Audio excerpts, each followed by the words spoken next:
Bonjour les amis, donc comme prévu, voici ma collection, du moins la première partie de ma collection de DVD que je vais vous présenter. Et donc il y aura une vidéo chaque semaine durant le mois de novembre pour vous présenter tout ce que j'ai. J'espère vous faire connaître des films que vous n'avez pas ou que vous ne connaissez pas. Alors on commence. Alors je vous en ai parlé dans ma vidéo d'Halloween, Halloween 3, le mal aimé, et surtout l'arnaque parce qu'il n'est pas dedans. Voilà, bon, si vous voulez en savoir plus, vous allez sur la vidéo d'Halloween qui est juste en dessous. Ensuite, j'ai le Collector. Si vous ne l'avez jamais vu, c'est un excellent film où un cambrioleur et un tueur en série sont dans la même maison en même temps et il va y avoir des pièges installés un petit peu partout. Un excellent, excellent film. On continue avec American Psycho. Donc là, je ne présente même pas tellement que le film est culte. On a un tueur en série complètement fou, incarné par Christian Bale. Et ça, c'est un film à voir absolument. Ensuite, La Maison de Cire. Alors celui-là, si vous ne l'avez jamais vu, là on a Paris Hilton, beaucoup l'ont acheté pour ça à l'époque, hein, mais moi le premier. Et on a un film donc, qui est censé être un remake du vieux film, mais le scénario a complètement changé, et je trouve que c'est un très très bon film des années 2000. Donc si vous l'avez jamais vu, n'hésitez pas. Ensuite, nous avons Street Trash. Alors celui-ci, il n'est pas forcément très connu. C'est un film culte, très très gore, très très sale, on va dire. Je dirais très très sale, ouais. Vous voyez, même derrière, les sommets de mauvais goût, l'irrespect total des conventions. Et d'ailleurs, il y a un remake qui va se faire bientôt. J'ai peur que ce soit quand même très mauvais. Alors, ça fait très longtemps que je ne l'ai pas vu, mais vous voyez, on peut voir des personnes se liquéfier comme ça un petit peu derrière. C'est très très artistique, très très dégueulasse et non correct, et ça fait du bien de voir ça, surtout aujourd'hui. Donc là, bon bah je le présente pas, hein. Vendredi 13, premier du nom, pas de spoil, ni dans les commentaires, mais je pense que beaucoup parmi vous l'ont vu. Un film culte, mais pas mon préféré de la saga. J'y reviendrai tout à l'heure, parce que je crois qu'il est dans la première partie. Ensuite, pas manqué, vendredi 13, alors celui-ci, c'est carrément le tout dernier, si je dis pas de bêtises, oui, c'est le tout dernier. Donc un remake qui lui aussi rattrape un petit peu, en fait fait 3 films en un. Voilà, et je trouve que c'est très très bien fait. Le film est assez nerveux, on a un Jason vraiment bien badass.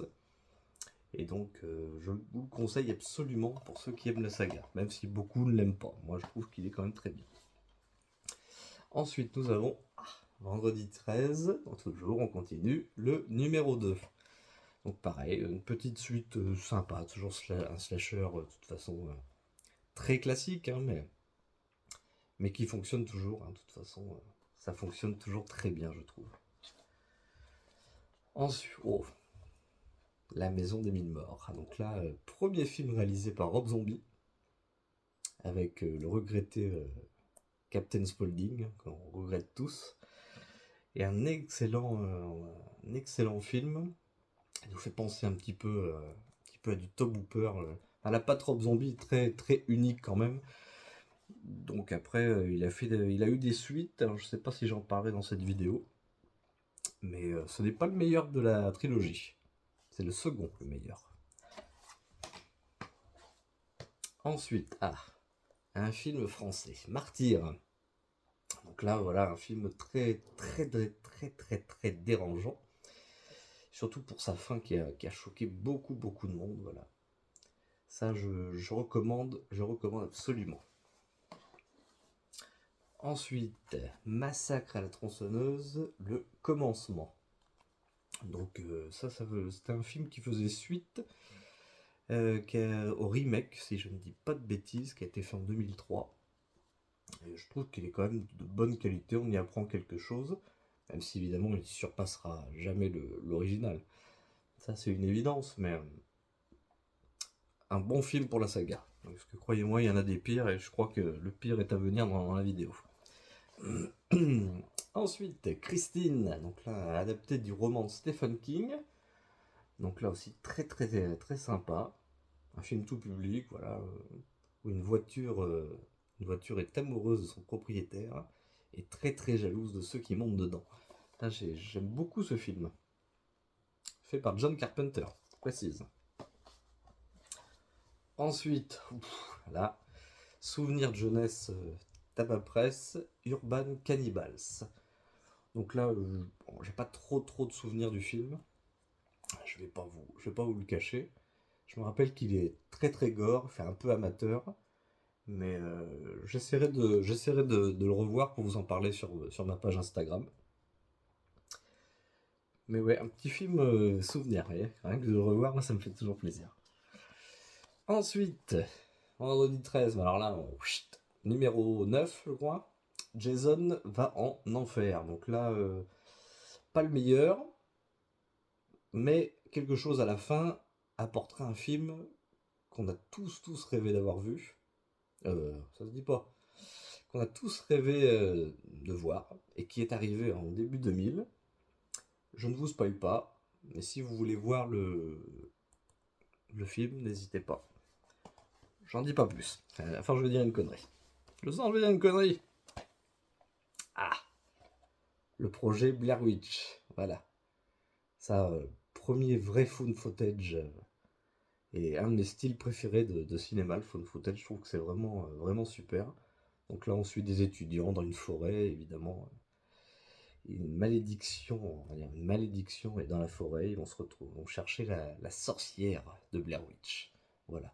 D'ailleurs, film inspiré qui n'est pas une histoire vraie, c'est une légende, hein, du coup, dans le Maryland. Mais très très bon film d'ailleurs, qui a inspiré le court métrage qu'on a fait récemment, si vous n'avez pas vu sur la page YouTube. Et un des gros films que j'aime beaucoup. Ensuite, ça je vous en avais parlé aussi dans la vidéo d'Halloween. Donc le Master of Horror, réalisé par plusieurs réalisateurs. Je vous laisse voir la vidéo en dessous, j'en parle un petit peu plus en détail. Mais il y a de très bons films. Je pense notamment à Vote ou Crève, La fin absolue du monde, qui est excellent. La danse des morts avec Robert Englund. Il y en a plein, il y en a plein. Je pourrais vous en parler des heures, je pourrais même faire une vidéo complète sur celui-là, tellement qu'il y a de choses à faire. Ah là, on continue. Les coffrets, les American Horror Story. Donc là, je pense que beaucoup de monde connaît cette série, qui aujourd'hui continue actuellement, je crois qu'on est dans la saison 12, et qui maintenant m'intéresse plus beaucoup. Hein. Franchement, depuis la saison où il y avait l'histoire avec les aliens, tout ça, qui était vraiment nul. Enfin, ça fait au moins 5 ans que pour moi la série est terminée. Sans compter qu'il y a aussi des spin-offs, les American Horror Stories, qui sont plus du tout intéressants. C'est dommage, mais ça fait partie du jeu, on va dire. Ensuite, celui-là il a un petit peu vécu. Là.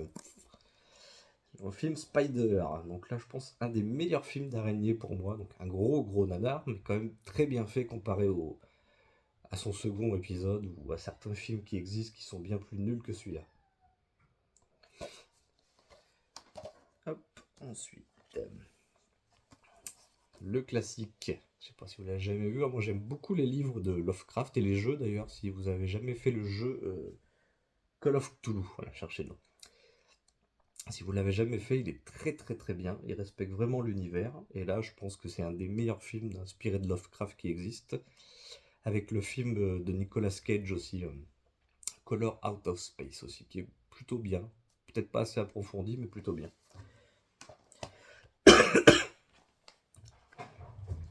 Ensuite, nous avons Psychose, réalisé par Hitchcock, donc là je vous le présente plus. Un film culte qui a inspiré beaucoup de films après, notamment Le Sacre à la tronçonneuse, et qui est inspiré du tueur Ed Gein. Voilà.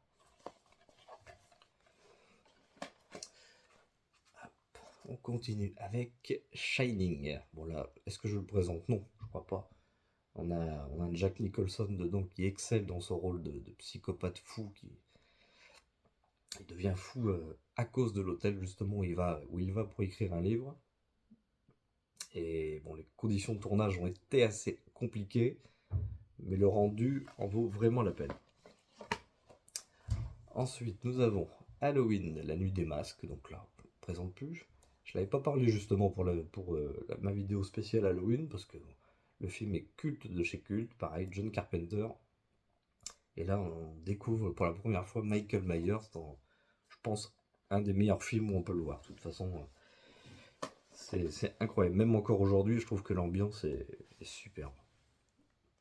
On continue avec Hannibal. Donc, c'est pas un de mes films préférés. Je trouve que l'acteur joue très bien, Anthony Hopkins. Est excellent, mais c'est pas un film de cœur. Mais bon, pour ma collection, je tenais quand même à l'avoir quand même. Donc un film sur le cannibalisme, entre autres, et tueur en série. Vendredi 13, on continue, chapitre 8. Ah, ces épisodes qui sont... Bon, celui-là est un peu... c'est compliqué. C'est compliqué déjà pour les censures qu'il y a eu sur les derniers épisodes avant celui-là et celui-ci. C'est assez compliqué. Je les aime tous, hein, mais celui-là est assez drôle. On retient notamment, je sais pas, vous avez dû voir souvent la scène où il tape dans une poubelle ou des punks qui écoutent la musique à côté. Voilà. Ben, ça vient de celui-là. Ensuite, tac, voilà, je vais vous en mettre deux pour un. Bon, bah, du coup, c'était pas vraiment horrifique, mais je vous en parle quand même. Si vous les connaissez pas, c'est la série The Deuce. Alors, malheureusement, il n'y a pas de saison 3 encore. Enfin, elle est sortie en Amérique, mais en DVD, je crois qu'elle sortira jamais. Malheureusement. C'est une série qui parle de, comment dire, l'évolution du X dans les années 70-80, et c'est très très bon. En plus, il y a James Franco, et vous savez que je l'aime beaucoup, donc forcément, c'est une série que je vous conseille énormément si vous êtes amateur de ce style un petit peu vintage, rétro, et intéressant pour l'histoire, même si c'est la pornographie, mais comme toujours des choses à apprendre. Ensuite, Beetlejuice. On ne présente pas, on a un deuxième épisode qui devrait arriver l'année prochaine. Bon, est-ce qu'il va être bien, ça se discute. En tout cas, celui-ci est vraiment culte. Il y a des effets spéciaux dedans qui sont incroyables, des personnages qu'on n'oublie pas, notamment la salle d'attente, la petite tête là. Voilà. C'est toujours très drôle, je trouve, avec le couple qui hante la maison pour embêter les nouveaux arrivants, parce que le couple est décédé dedans, et ils n'ont pas envie que d'autres personnes vivent dedans. Et c'est très très drôle. Et là, bah, en parlant de très drôle, Scary Movie 2, deux fois pire cette fois, il y a deux rondelles. Donc voilà, bon, je sais même plus quoi dire tellement que c'est drôle. On a même, dans cette édition d'ailleurs, on avait même une, je sais pas si on voit bien, une parodie de Love Story, voilà, qui était dedans, avec, souvent, je crois que c'était des actrices de films érotiques, si je dis pas de bêtises. Ouais, voilà, Clara Morgan, Estelle Desange, Ticia, voilà. Bon, ça parlera peut-être aux fans du dimanche soir, hein. Bon, sur M6. Mais en tout cas, très très bonne parodie, hein. Une parodie dans L'Exorciste, entre autres, Poltergeist, Antise. C'est très drôle, voilà. Le premier, au même niveau que le premier. Pour moi, les deux premiers sont vraiment incroyables. Ensuite, Georges Romero, Le Jour des Morts Vivants. Je pense à Dominique Toair-Housse, qui c'est un des films préférés. C'est vrai qu'il est excellent. On a vraiment la psychologie du zombie, l'étude de savoir s'ils sont vraiment plus intelligents qu'on ne le pense, s'ils ont gardé encore des parties de cerveau, tout ça. Très bon film. Ah, là, un chef-d'œuvre. Chef-d'œuvre tout simplement, Balada Triste, réalisé par Alex de la Iglesia, un de mes réalisateurs espagnols préférés. Quand j'ai découvert ce film pardon, un soir sur Canal+, je zappais comme ça, je suis tombé dessus et je suis resté abasourdi devant ce que j'ai vu du début à la fin. Tout est très très bien maîtrisé et le final est waouh quoi. C'est un film qui plaira pas à tout le monde parce que voilà, c'est vraiment comme c'est écrit derrière, entre le cinéma de Fellini et de Tarantino, en sachant que je déteste Tarantino, j'ai jamais compris le plaisir de voir ces films, mais bon après ça c'est un avis perso. Et celui-ci, ouais, vraiment si vous ne l'avez jamais vu, il est incroyable. Ça se passe dans un cirque. C'est incroyable. J'ai pas de mots. Là, on fait pas de... Non, je sais pas. Oh, Cannibal Holocaust, c'est un excellent fan footage lui aussi. Très, très choc même aujourd'hui, je trouve qu'il y a des scènes où les animaux sont malheureusement vraiment torturés. Et c'est vrai que c'est très dur de le regarder quand on le sait maintenant. À l'époque, je ne le savais pas, alors c'était dur, mais là, quand on le sait, ça, c'est gênant. Voilà, même, c'est même pas une question d'époque d'aujourd'hui, de non-respect de choses, hein. Je trouve que n'a pas besoin de tuer des vrais animaux pour faire un excellent film. Mais bon, on retiendra surtout sa musique, qui est très très belle, la musique. On la retient encore, et puis les images choquent à toison, mais les films sur le cannibalisme, c'est toujours sympa à regarder. D'ailleurs, en parlant de ça, il y a un jeu vidéo qui va sortir sur Cannibal Holocaust, qui sera une suite des films qu'il a fait, la suite des films de Ruggero Deodato, quoi, voilà. Donc j'attends de voir, ça peut être sympa, voir comment ça se propage. Ah, bon, bah oui, il est bien. Ah, il est très très bien, je trouve. Il aurait pas dû. Le seul problème du jeu, c'est qu'ils auraient pas dû appeler la poupée de Chucky et faire que ce soit un remake en fait. On a toujours tendance à le comparer, alors que il y a de très très bonnes idées, et l'évolution de la poupée, forcément plus high-tech de nos jours, donne des scènes gore assez sympas, surtout sur la fin. Mais voilà, son gros défaut, c'est d'être un reboot, quoi. Pas un remake, un reboot. Mais bon. On repart dans le zombie un petit peu. Zombie de George Romero. Donc là, c'est le second épisode. Le jour des morts vivants que vous avez vu juste avant, c'était le troisième, si je ne dis pas de bêtises. Et là, bah, on a un chef-d'œuvre. Donc là, c'est la version européenne, si je ne dis pas de bêtises, supervisée, ouais, par Dario Argento. Donc là, elle a été retravaillée par Dario Argento, qui lui avait les droits à l'époque, en fait. Donc ça fait des petits conflits, mais il y a deux versions, européenne et américaine.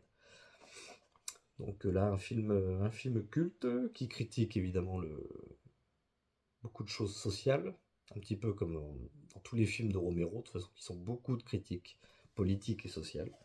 Et un film à voir absolument. On continue, il nous en reste une petite dizaine. On continue. La nuit des morts vivants de Romero, mais non, c'est celui qui a été fait par Savini. Et que je trouve bien bien supérieur à l'autre, notamment par surtout les effets spéciaux, quoi, qui jouent plus, et puis le film est plus de 90 je crois, donc il y a quand même 20 ans de plus, donc le film a évolué. Et visuellement, moi c'est le premier que j'ai vu celui-ci avant celui de Romero, donc forcément mon cœur a toujours été vers celui-ci. On continue, Vendredi 13, chapitre 5, voilà, bon, bah, là celui-là aussi très critiqué, alors pour les 10 prochaines secondes, vous pouvez avancer, il va y avoir du spoil, à partir de maintenant, ouais, parce que le tueur n'est pas Jason, et ça a beaucoup été critiqué à l'époque. C'était un mec qui se prenait pour Jason. Alors, je sais plus exactement qui c'était dans l'histoire, mais du coup, les gens étaient très très déçus que ce ne soit pas lui. Voilà. Bon, moi, je trouve que ça reste un bon épisode. Dans l'ensemble, ils le sont tous bien, mais ils ne sont pas tous aussi cultes, quoi, voilà. Ah, Komodo. Bon, c'est pareil, ça fait très très longtemps que je l'ai pas vu. Je pense que les effets spéciaux ont dû prendre un bon coup de vieux. Mais bon, un film avec des animaux, sûrement en CGI, je pense. C'est toujours sympa à regarder. Pour un petit dimanche soir sans prise de tête. Voilà, c'est bien. Vendredi 13, on continue, chapitre 7. Excellent. Excellent chapitre d'ailleurs, mais la censure l'a un petit peu gâché. Mais un excellent titre, celui-là. Ensuite, nous avons, bon, cela je vous les passe vite fait, pas vraiment de l'horreur, Batman de Tim Burton et le Dark Knight Rises, donc avec Bane. Donc Christian Bale, et dans celui-là, c'est Michael Keaton, donc il incarne Batman. Dans celui-là, on a le Joker, incarné par Jack Nicholson, qui se défend pour l'époque, c'est très très bien. On continue. Vendredi 13. Bon bah, je le présente pas, hein, du coup, le tout premier. D'ailleurs, je pense que je dis une bêtise tout à l'heure par rapport au tueur du vendredi, que c'était pas le premier, je crois que c'était le deuxième. Je sais plus. Oh, j'ai dit une connerie. Celui-là, c'est le vrai premier. Celui-là, c'est le vrai premier. Je vous le conseille, donc culte, voilà, avec une petite surprise au niveau du tueur en série à la fin. Tac, vendredi 13, chapitre final, donc voilà, un opus, je passe, on va pas faire que ça. Ensuite, Nukem High. Alors là, c'est un film trauma que j'ai réussi à me procurer dans un Easy Cash et qui a vraiment de la valeur, hein. J'ai vu qu'il avait beaucoup de valeur et qui est, je crois, un des premiers films de la trauma qui se défend, qui se regarde plutôt bien. Il y a une musique surtout musique rock qui est très sympa. Donc je conseille, si vous arrivez à mettre la main dessus. Moi je l'ai vu surtout pour l'aspect collection. Voilà. Terrifier, on n'en parle plus. Vidéo d'Halloween, vous pouvez y retourner. Je vous détaille un petit peu tout. Hop. Sixième sens, voilà. Film culte. Je ne vais pas spoiler. Ne vous inquiétez pas. Il ne faudrait surtout pas, même si beaucoup de films maintenant ont repris un petit peu l'idée originale, mais un excellent film, moi qui m'avait traumatisé à l'époque. Surtout une scène avec la maman. Moi, je vous en dis pas plus, mais un chouette film, un chouette thriller, je dirais. Tac, Rec 2. Alors, ce qui est assez fou, c'est que j'ai le 2, mais j'ai pas les autres. Alors après le 3 et le 4, en soi, hein, on se comprend. Le premier, pourtant, il est vraiment excellent. Et la suite se défend très bien. Un petit peu plus hargneuse, mais une suite directe au premier opus, que je vous conseille absolument. Fan footage, toujours. Pareil, je n'en parle plus. Moi, je l'ai du coup en 2 éditions. Du coup, je vous avais présenté dans la vidéo d'Halloween mon édition collector. Et là, celle-ci, c'est la simple, celle de premier DVD quand même que j'ai acheté en tabac presse à l'époque, hein, et qui, pour moi, je vais pas vous donner un avis, c'est un de mes films préférés. C'est drôle, c'est gore, ça respecte rien et ça fait du bien à voir. Hop, bon, celui-là, Le fils de Chucky, suite officielle du coup de la fiancée, que je trouve très bien, même si beaucoup diront qu'elle est plus faible. Plus le problème, c'est peut-être trop de comédie, peut-être. Mais bon, on retrouve Chucky, moi, rien que pour ça, ça me suffit. Le retour de la momie, ça rappellera des souvenirs à tous les trentenaires comme moi qui ont vu ça au cinéma, qui reste un très bon film de momie. Pas un film d'horreur, hein, plutôt un film fantastique, aventure, pour famille on va dire, mais très bon film. Allez, on termine avec Nymphomaniac. Ouais, j'avais acheté, je l'avais en 2 fois, j'ai revendu l'autre du coup pour acheter la version non censurée, qui est beaucoup plus trash. Donc là, un film de Lars von Trier avec Charlotte Gainsbourg. Un film complètement fou, quoi, qui parle d'une femme nymphomane et de sa vie. Je trouve que le film est complètement incroyable. On a la bande son de Rammstein là, pour le final du premier chapitre, puisque le film est en 2 chapitres. C'est assez long d'ailleurs, je crois qu'il dure au moins 2h30 chacun. Ouais, 2h30 le premier et 3h le deuxième. En non censuré. Mais si vous ne l'avez jamais vu, donc ouais, réservé aux âmes solides quand même. Ah là, Richard de Poule. Toute notre jeunesse. Hein. Là, je sais même pas quoi vous dire, tellement que c'est toute la jeunesse, les livres, et je trouve qu'en série c'était très réussi. Je peux pas dire plus. Et on termine vraiment, je mentis un peu. Bon, c'est parce qu'il y avait les gendarmes de Saint-Tropez, mais je l'aimais pas. C'est juste mal classé. Et on finit avec le coffret Gremlins. Voilà. À savoir que moi je n'aime pas trop le premier, parce que j'ai grandi avec le second, du coup le premier quand je l'ai vu, il y a cet esprit de Noël, mais il manque quelque chose de fou que le deuxième, que Joe Dante, je trouve, dans le deuxième, a réussi à vraiment exploiter. Mais on sent qu'il a été beaucoup plus libre dans le deuxième de ce qu'il voulait faire que dans le tout premier. Donc voilà, je vous remercie d'avoir regardé la vidéo. On se retrouve la semaine prochaine pour la seconde partie. J'espère que tout vous a plu, que vous avez découvert des petites pépites. S'il y a des films que vous ne connaissiez pas, que vous vouliez me parler, n'hésitez pas à me le dire. On en parle dans la prochaine vidéo. Bonne soirée à tous!